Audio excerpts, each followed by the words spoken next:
আসসালামু আলাইকুম। আমি পপি।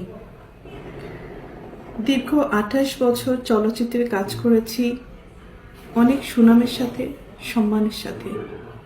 কোটি কোটি দর্শকদের ভালোবাসা পেয়েছি, ইন্ডাস্ট্রির মানুষের ভালোবাসা পেয়েছি। কিন্তু এই মুহূর্তে আমি ক্যামেরার সামনে কথা বলছি একজন ব্যর্থ মানুষ হিসাবে। ব্যর্থ মানুষ বলছি এই কারণে, সবার মন জয় করতে পারলেও দীর্ঘ 28 বছর আমি যাদের জন্য কাজ করেছি, যাদেরকে এই হাতে লালন পালন করেছি, তাদের কাছে আমি অযোগ্য একজন মানুষ। তাদের মন মতো চলতে পারিনি,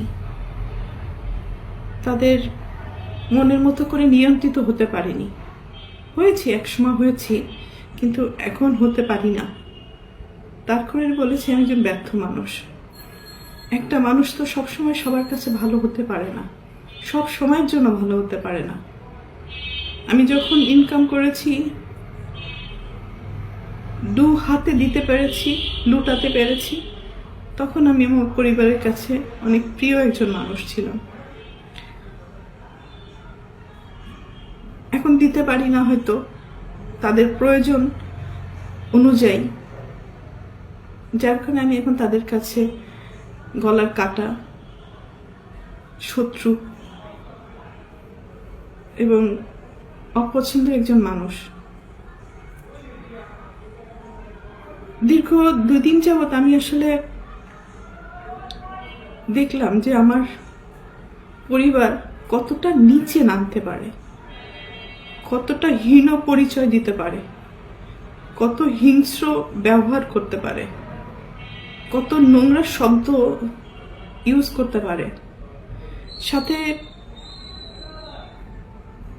আমার মিডিয়া, তারাও আমার একসময় চলার পথের সঙ্গী হিসাবে কাজ করেছে।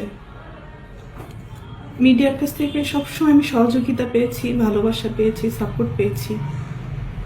কিন্তু আমার পরিবারের কয়েকটা মানুষের মিথ্যা কিছু কথাবার্তা, মিথ্যা অভিনয়, মিথ্যা নাটক, মিথ্যা অভিযোগ বলার সাথে সাথে যে মানুষগুলো আমাকে সব থেকে বেশি চেনার কথা, জানার কথা, সাপোর্ট করার কথা, সেই মানুষগুলো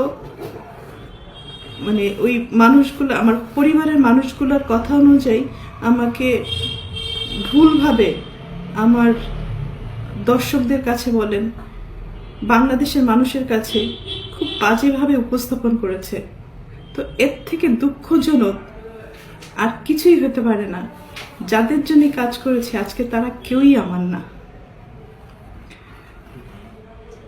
এই জন্য হয়তো আল্লাহ বলে, যার যার জীবন হিজ হিজ হুজ হুজ, কিয়ামতের মাঠে কেউ কাউকে চিনবে না।